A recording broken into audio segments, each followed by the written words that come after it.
muri Business Center isa turiyo tugenda kandi turiyo tuza umaka gumizabe najyango nande bamumbekire bituma bari kubana ugeno minsi no kurebeka ngo numufayo abageze kuyamba DK Foundation kandi yo ikoze cyango yagura amabati agaro kwingana amabati 5 ukurebeka ngo ubwo nawe atandikire waho asakumbe kenzo ye mukecuru tuciye ukiri ho turugambara turi umugogo mugogo ne sangwa umuriyero mugogo yakuno wakatumbire kandi tuyinabo cya person wa DK Foundation chikuzibwa David Katurebe ituri tugeno miso mparampara no kuranturondera abantu nsako ni kwise bingi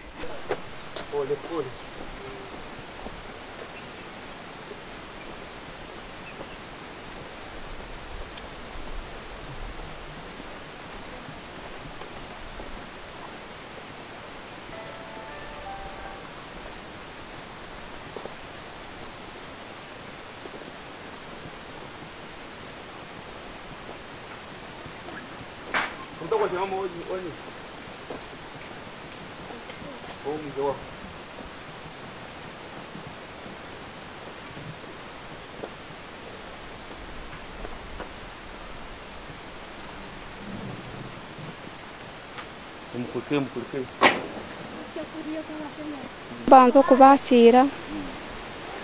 okwiza kumpa obuyambi bwo kumpwera nyonkanya ngo mukazi ninakasaso kanje ko kuburwenzo mbere nyine naku muzuro kugiteka cyonka tukunareba icyo mwankorera nahura nasemererwa nakika mwe ninsima mukama dine bukarcura ninsima David Katurebe okumpa obuyambi bwo kunkwateraho kumpwera umbuzo byanje nyongera nsima nimwe abagerizeho naganyu mukandonda kampo buwezi mwe ninsima mutine bugarcura nyoni nsima rahanga abo kubaho umutima gwa rukundo abo kwija kuyamba umucara seguja ubira tenaho kutura tenaho kurara atine neju yo kuturamo ashembire mwe nyoni nsima rahanga obahira umutima gwa rukundo ko kumugambira mukija mukamuhereza obwezi bwo kubasa kumwombekera akabona okuteka family yeye nawe akabona okurara ayimwihire ruhanga baho mugisha DK Nunca Mr. Sentume Chris Nyanzi, chairman wa DK Foundation, founded by David Katurebe. Icyo kibina ni community based organization no kuyambira abataka no gukora projects nyingi ziri mu Bunyaruguru na Rubizi district at large. Atanwaga umwamise guja no mucyara we na chairman RC3 arona areba.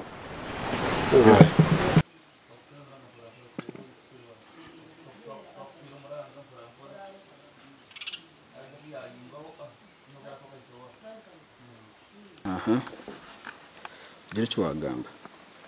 Twenka DK Foundation ekwato ni omukadi ekitongore cyo mu Bunyaruguru cikoro mu Rubizi district turiro moranga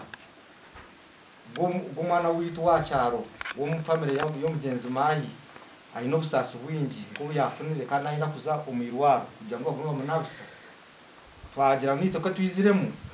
nkanye niye chairman kandi kibine kikatana ko David Katurebe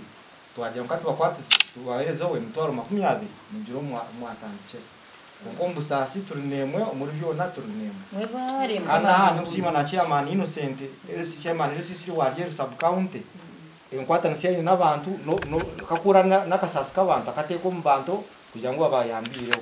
nsima n'umwamerama cyabiro cyamani turinimwe muri byona umushinaza kuba kurungi mukama bahumisha nayimwe ayiha mukama rahanga ayongereho nyenda kutwara umugishago kusima mukama rahanga nsima ubwo musigazi witu esinganto rama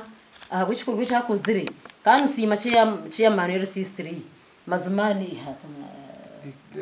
David Katurebe Foundation nsima David Katurebe Foundation musima munonga ahabwo bizibe binyine no kuno busasa ubunyine mazima kuranga umuntu n'umuntu wana wishitongora kirindwana mwebare azamugumizemu azamutaruha mukambara hanga ry'umuzi witu amina nisima ntine bwaricero kureba tiro muranga nagambira abantu babasa kunyamba uburiro bwanje bunatungire babasa kunyamba kunyongerera sente zirwaro nisima ntine bwaricero kitongore cha DK convention nisima ntine bwaricero mwebare minonga mukama bampero mukisamazima amina hanyuma nimbanza kutora mu gisogo kusima ruhanga akurugero cy'ikoro cya biraha kurango ndege shaha twinaho kabona homwe ngumo baza kutwereza kusho ubwira kiro tina musungu ayayika naza kucira kandi sima abantu bona abase kwatanse na famileji kujana kacana kanga kubere bine kureba ngo umwana ugwa atahari yabase kwikabo mbani shaba impabuheze bako kwa bari yokwe akogo mu kicogo akatero masasi kuihoga tuyumi rwaruro narondo buyambi muri bakabari abantu bazirakisa bamuhishirira ninga bakatwishirira kora muri itwe bakatoba yambi kuranga mugargo umwana gagaruka higuru ntwa nsima munonga buzima arahurira umurango ogu akwadarese nitwe family ninye chairman konka DK Foundation etandikiro omwami David Katurebe niwe founder wa DK Foundation mwene kuturiyo muranga gwarama ogwatiro umukade n'abana nito twina abana najandikanyikeho nkorabeho nkwakure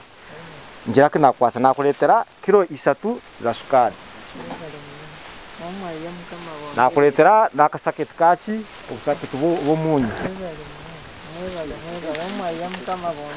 nakuletera na kilo 10 zo buhunga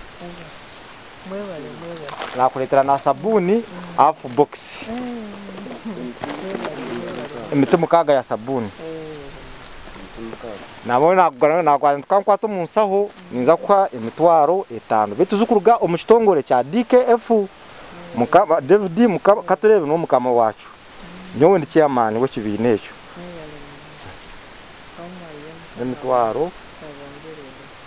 5 bayongera kuko muri byo byona turi nimwe umukwataganisa n'abantu bahansi kandi bana munimba mukume kunjo mukade abakusoma mugumize mukusoma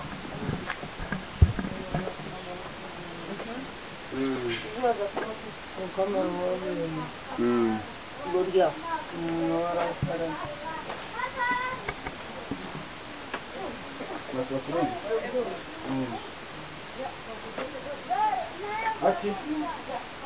kwa mutamba tangarami kuronda mama batawali mu ngerambi ndetse kansana na chairman batemba yo kumugurusi ariya mutugera mu bwene kwa rero mu kitungo cya DK Foundation cya David Katurebe Foundation mutugera mu kibuga abantu bari para ko twasa kubirukangira Boksanya kuzawa kasa kwa na chairman tunacha kaso ni Boston Road ana ujichi ya ambao dina wapasi kachaki ya riko n'umanyika Nyanzi ninye chairman wa DKF David Katurebe Foundation mbere ndi okwichuro mbyambe kane bitebye sumo amukuta media na rebo video ko ngu abantu mwenu binewo utaya ababino buremo abatakube basambweni so kuna bali nakwataga na chairman na kansara wa mukogwa musumba na chairman RC3 aka video nkarigire kwa mwamerama so kuna nduga twabanza mugogoku arona umutakwe naenda kuombe kongata kwe yamba twamukwatira to mama batata twagira twara muhara wa mayo gwa yabonero batira masasi naenda garukumira yaro kuvozi twamwe mutwara 20 twazana ro mukadalia na haruyi awayimbe atunoko twayikoku tubona kansara atatu kunkara rochi muzeyi myantumwe naravireo kastana kanyiko ndebo mwanya ibira bimyeta cyo buntu yaga korachi yago ngatumuletera umuti ya sabuni mtumukaga nyumba numu nana ibuzaka goye weji bakwasi ndira gufanya akumurebera ize baje mukwasi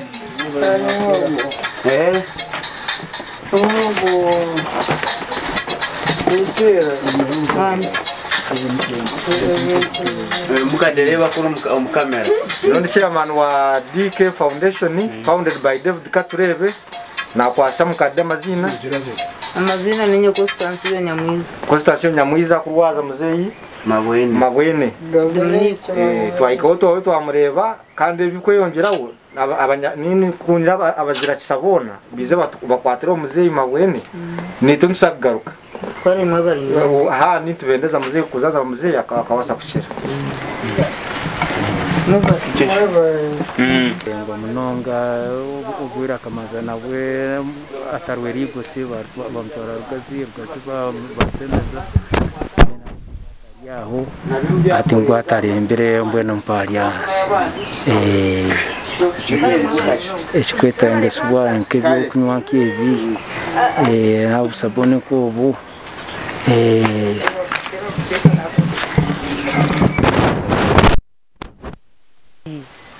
bakamusemeza aza kubagiye kuza kumusemeza ninye namutwiri kandi ninye ntura nawe kubahirize kumusemeza namurwaza na hatu mwini kwiho kwazi kwa katano